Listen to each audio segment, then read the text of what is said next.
Independent Urdu से मैं हूँ मोना खान और इस वक्त मैं मौजूद हूँ मुलजिम ज़ाहिर जाफ़र के घर के बाहर।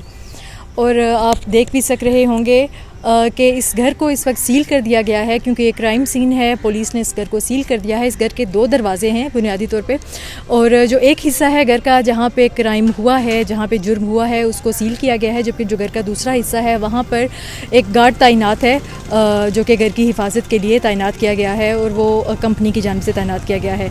वीडियो करने का मकसद ये था कि इस घर में जो हमने जायज़ा लिया है, यहाँ पर इस वक्त 3 CCTV कैमरे लगे हुए हैं। एक बिल्कुल पोर्च के दरवाजे के बाहर, एक लॉन्च के दरवाजे के बाहर और एक बिल्कुल जो गार्ड का कैबिन है उसके ऊपर लगा हुआ है। इन 3 कैमरों की फुटेज पुलिस ने हासिल की है और उसको रिकॉर्ड का हिस्सा बनाया है। और ये दरवाज़ा भी देख सकते हैं कि यहाँ पे अंदर अगर कोई एक्टिविटी हो रही हो तो वो नज़र आ सकता है कि अंदर कुछ हलचल हो रही है, जिसको बाहर सड़क पे गुजरते हुए लोगों ने भी देखा और उन्हीं में से किसी ने पुलिस को उस वक्त कॉल की थी कि यहाँ पर कुछ वक़ूआ हो रहा है या होने जा रहा है। ज़ाहिर जाफ़र इस वक्त पुलिस के पास जिस्मानी रिमांड पर मौजूद है और ज़ाहिर जाफ़र के जो वालिदैन हैं वो भी पुलिस की हिरासत में है। उनको भी जुडिशल कर दिया गया है, उनसे भी तफ्तीश की गई।